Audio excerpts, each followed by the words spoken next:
All right, what's up, my friends? Welcome to the complete set review for the starter collection for Foundations. Once again, this is for the starter collection, which is a separate box that will be legal in Standard. A lot of big reprints in here for Standard, really important. But the main set review is already on YouTube. So as far as the draftable set goes, that's on YouTube. This starter collection set, a lot of important cards for Standard here over the next 5 years. So we're gonna dive right in and do our thing. This is only for Standard reviews. There's no limited here because the cards aren't in limited. So let's do that. Reminder, brought to you by Rogue Energy. Power up, folks. All right. I'm not a big energy guy, not a big caffeine guy, but their hydration line's freaking awesome. And it's no caffeine, no sugar, 5 calories. Also, their chill line. I had some friends over last night, and we played a little trivia game night, like 11 o'clock. I gave everyone some Rogue Chill. They all loved it, which is great too. So shout out to Max and Ozzy for humming and hanging out. Check them out, rogueenergy.com. Promo code Jim Davis MTG. 20% off your order, rogueenergy.com. Let's get right into black here. Favorite flavor is sour watermelon and dragon fruit mango. Those are my 2 favorites. Blood Tithe Elector. 5 mana for a 3/4 flyer. EDB. If they lost life, discard a card. This is a limited card, nothing more. So just for starter decks, and that is it. Not playable, constructed. Cemetery Recruitment. 2 mana for a sorcery. Return a creature card over to your end. If it's a zombie, draw a card. If this costs 1 black, it can see play constructed. As it stands, though, just not good enough. So pass it on. Crossway Troublemakers. And just lounge around, no shirt on, just feeling it. I'm taking my shirt off right now to it. No, I'm not going to do that actually. But 6 mana for a 5/5. Attacking vampires you control have Death Touch and Lifelink. Whenever a vampire you control dies, pay 2 life and draw a card. The text box of this card is quite good. The mana cost is not. For 6 mana, like if this was a 4 mana 3/3, we might be talking. But for 6 mana, like it's just way too much for constructed play. You could just cast Rainripper, you know? So, yeah, cool text box, but just too much. Just way too much. Crow Dark Tidings. This is a quintessential limited card, which is not relevant to this review. So, Deadly Plot. 4 mana for an instant. Choose one. Destroy creature or planeswalker.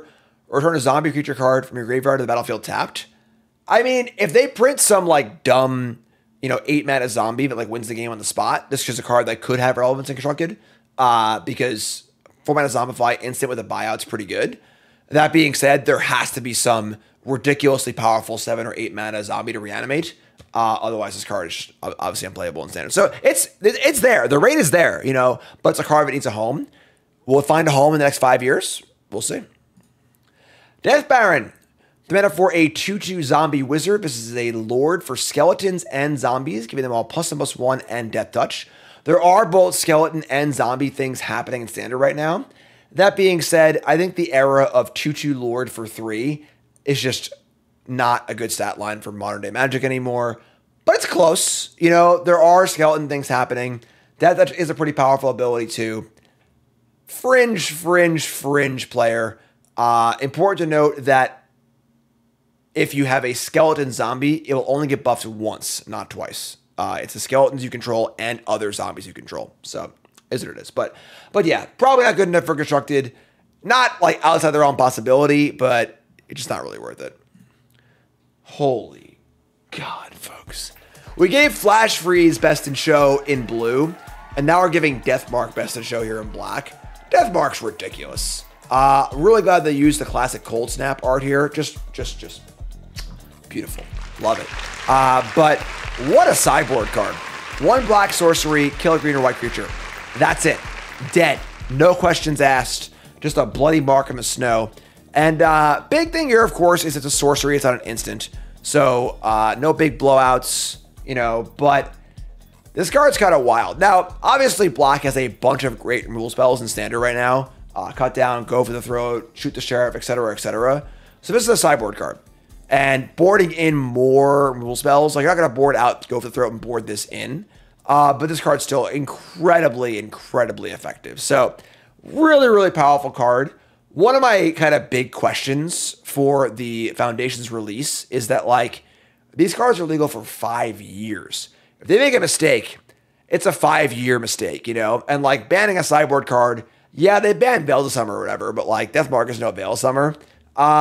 I don't know. We'll see. So Ladder Elf scares me a bit. And then these sideboard cards are pretty good, kind of annoying, but it's really good. So bad day for all of you green and white players. Sorry, folks. Those creatures are, their days are numbered, you know? Demonic Pact. Man. Oop, wrong button. No, not that one. Sorry, this one. Sleeper. Don't shoot me. Demonic Pact is my sleeper card for the set. Demonic Pact's a really, really fun casual card. All right. 4-mana enchantment. Beginning of your upkeep. Choose one hasn't been chosen. And then, of course, the fourth one is you lose the game, right? So this card has seen play before in sort of like Doom Foretold decks. Obviously, the card Harmless Offering can donate this to your opponent before the last chapter goes off. What I'm interested in, though, is that there's just like a ton of synergy with this card in Standard right now. There are so many ways to sacrifice an enchantment. Bargain, the entire mechanic in the Eldraine set. Duskmourn has tons of enchantment-based like sacrifices, extra costs, etc., etc. It's so easy to get rid of this thing. The problem is that it doesn't pay you off up front. So I spent 4 mana on this, and it won't do anything until the next upkeep. That is the most damning part of the card by far. But one card to super Lightning Helix a creature, draw 2, and Mind Rot your opponent is pretty good. So I think this is a pretty cool sleeper here. This card obviously looks like a dumb casual card, or a card you would only play alongside Harmless Offering. More on that one later. But I think this card has potential. It definitely fits the tools currently in Standard. So we'll see. That's my sleeper call for Black Demonic Pact. Next up is Desecration Demon.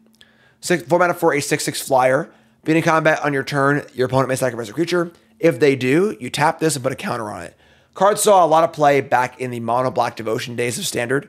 The problem now is it competes with Archfiend of Idross, but Annex of the whatever it's called, the Demon Room, is very, very powerful. So more demons need to be kind of looked at as like, oh wow, this is a demon, right?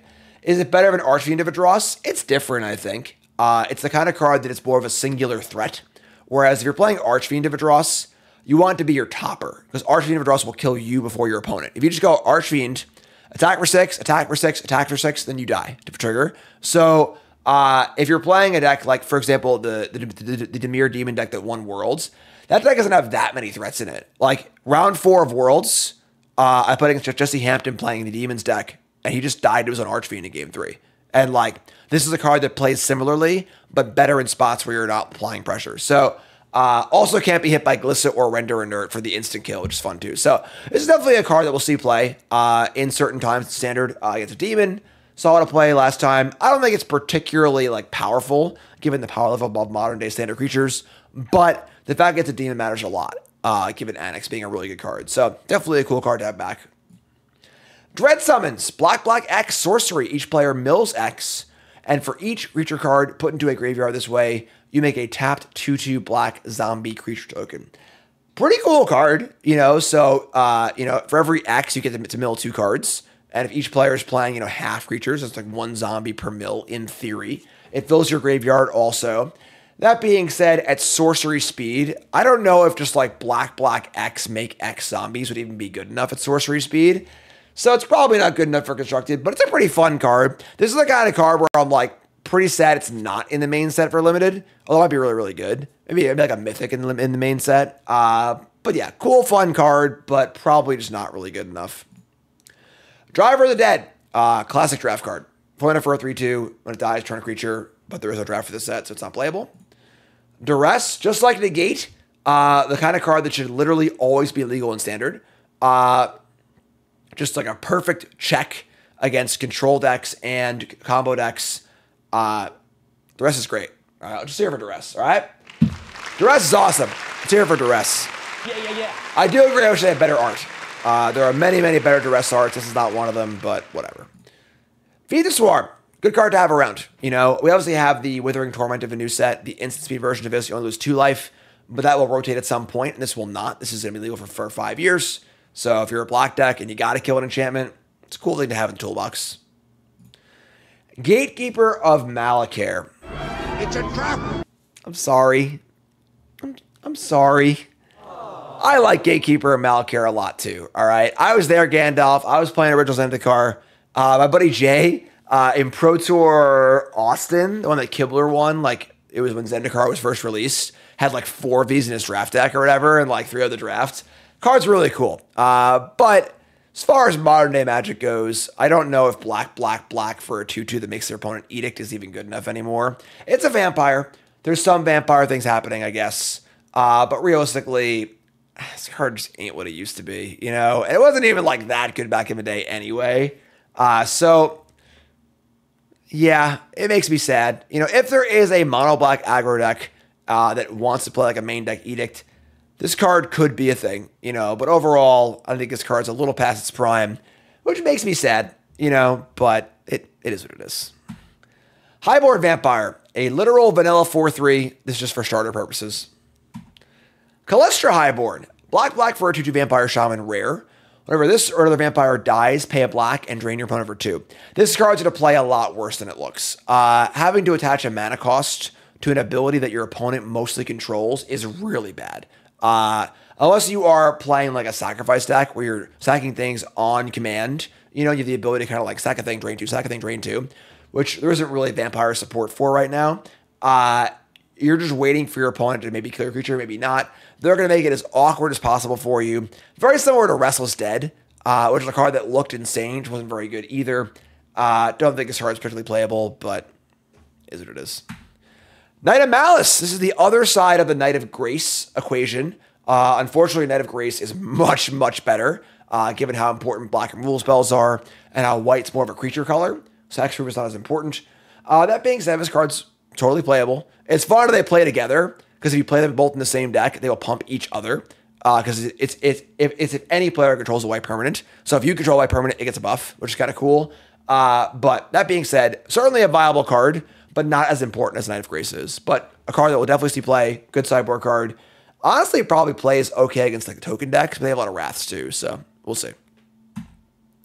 Manifold Twins, 6 mana for a 4/4. It's a draft card, but there's no draft, so. Whoa, boy. Old Massacre Worm, eh? Black 3, Phyrexian Worm. It's a 6/5. ETBs.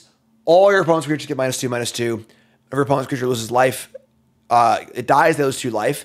The problem here is that, like, I think this card is just a lot worse than Harvester of Misery, right? There's currently a black mythic legal and standard that's a 5 mana 5/4, does the same -2 effect, doesn't have the death trigger part, but if you're playing a more like controlling deck, you don't really care about that anyway. You care about killing their stuff, not trying to kill them. You'll kill them anyway. You kill their stuff, you know?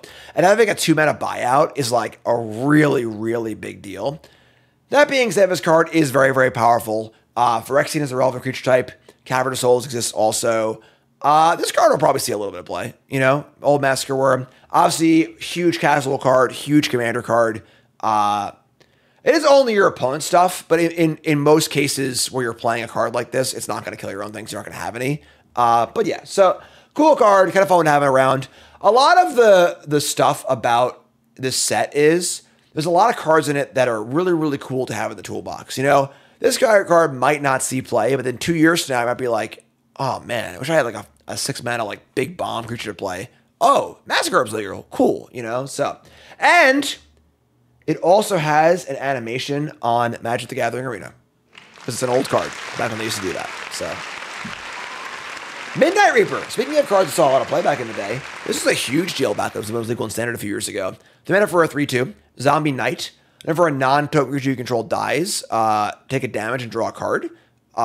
This card's like pretty good. Even just straight up, you just play it, they kill it, you draw a card. That's pretty good. You know, to be fair, there is a ton of competition at the 3 slot right now in black. When the team was working on our decks for Worlds, the Dimir deck players were just like, what the hell do you play? Do you play Unholy Slasher? Unstoppable Slasher? Do you play Preacher of a Schism? Do you play? There's so many options, you know? So, and then also you're on the risk of like, you might just die. You know, like if I have 5 creatures in play that cast a Wrath and I die, that sucks too, but pretty powerful card. Definitely cool in sacrifice decks as well if you're playing like sacrifice stuff with like Disturbing Mirth or whatever else. So kind of, once again, cool card to have in the toolbox. Won't be like an all-star, like take over the format kind of card, but good card. It's powerful. It's a zombie tonight. All good stuff. Moment of Craving. I believe this card is already legal and standard with a different name. Not particularly relevant. You know, possible fringe sideboard card, but Myosian of Night's Reach, another super deep cut. Just like Arcanus in blue. This was a cycle back in the Kamigawa set of 5 legendary spirits that all enter the battlefield with a divinity counter on it. If you play it from your hand. Did you read that part? That's the important part. If you played it from your hand. Indestructible as long as it has the counter on it, and you can remove the counter to do a really powerful thing. This one saw like a tiny bit of play in Kamigawa Block Constructed, mostly because of how slow and dumb that format was. But realistically, this card is pretty bad. You know, it's kind of a commander plant. It's each opponent discards, but for 8 mana, a 5/2 that makes your opponent discard their hand is just not good enough, obviously. So if this thing had the ability to not need to be played from hand, you could reanimate it. We might be talking here. Otherwise, just a commander plant. Just is what it is. Null Priest of Oblivion. 2 mana for a 2/1 lifelink. Kicker 4. Return a creature from the battlefield. I mean, it's a perfectly serviceable card. You know, if you're doing vampire stuff or animation stuff, but like, it's pretty bad at most things. It's not a very good 2-drop. Not a very good 6-drop. Probably not going to see much play, but it's cool. Yeah, it's a cool card. Good types. Is what it is. Offer Immortality. 2 mana for a combat trick. It's bad. Not a big deal. Pulse Tracker. If you're destined for a 1-drop in your vampire deck, this card does play. It's a creature that attacks for 2 damage. It's a 1-drop. It's a vampire. It's a rogue. It's an outlaw, which is kind of cool too. So, fringiest of fringe playable 1-drop. You know, probably not, but cool old card. Sanguine Indulgence. 4 mana for a sorcery. Cost 3 less to cast if you gain 3 more life this turn. Return 2 creatures. Once again, this is a draft card or a starter card. It's not relevant for standard. Skeleton Archer. Same thing. Draft card. Not relevant for standard. Cool art, though. I like the purple. Suspicious Shambler. 4 mana for a 4/2. This would be a really, really cool draft card. It's a 4/2. Pay 6. Exile Graveyard, make 2 zombies. But there is no draft for this set. So, kind of a bummer, you know? Tribute to Hunger. 3 mana instant. Sacrifice a creature and you gain life for its toughness. Much worse than Blot Out. Again, if you are desperate for an Edict in Standard, it's in the toolbox, but it's just not really good enough. Undying Malice, 1 black for an instant. If they put Fury in Standard, this card would be good, right? Hopefully not. But yeah, this is part of a scam package, nothing else. Whatever. Untamed Hunger, another just fringe, you know, starter card, not a big deal. Vampire Interloper, same thing, 2/1. Can't block, just a fringe starter card. Vampire Neonate, 1 mana for an 0/3, pay 2 sack. Sorry, not pay sack. Pay 2, each opponent loses 1 in game 1. Starter card. Good card to teach players about like spending mana over and over again and the cost of that. You know, if this card looks appealing, isn't very good. Vampire Spawn, 2/3 ETB Siege Rhino. Not quite. Vampiric Rites, 1 black for an enchantment. 2 mana sack creature, gain a life and draw a card. Could be a fringe playable card. You know, if there's like a sacrifice like that needs a sack outlet, I mean, gaining life and drawing is pretty cool. That being said, super, super fringe. Vile Entomber, 4 mana for a 2/2, Death Touch. EDB Entomb, put a card in your graveyard, then shuffle. Entomb is a very, very powerful effect. That being said, 2/2 for 4 rate probably isn't good enough. I mean, like, if you Entomb an Atraxa and bring it back next turn, that's not like the worst thing ever. It blocks pretty well too. But probably just below rate, just not good enough. Witchclaw Talisman, what I'm really surprised to see, honestly. Witchclaw Talisman is a card that sees play in almost all formats as a combo enabler, and only a combo enabler. Where you play it, and you can tutor for a card, cast your combo before it matters they can use it. If there is a combo deck in Standard at some point, once again, awesome card to have in the toolbox. But yeah, just, you know, we kind of know what this card does. Been around for a long time. That's it for black. So to recap, Deathmark is our best in show. Demonic Pact is our sleeper card, and Gatekeeper Malakir is our trap card. Once again, this is a set review for the starter collection of Foundations. These are cards that are in the starter box. There's about 140 cards that are going to be going into Standard as reprints. They are not in the draftable set, so you will not draft these cards, but they are legal in Standard, which is very, very important, and they'll be legal for the next 5 years, so it's a big deal. So, Red's coming up. You folks love you. Like, comment, subscribe, and peace.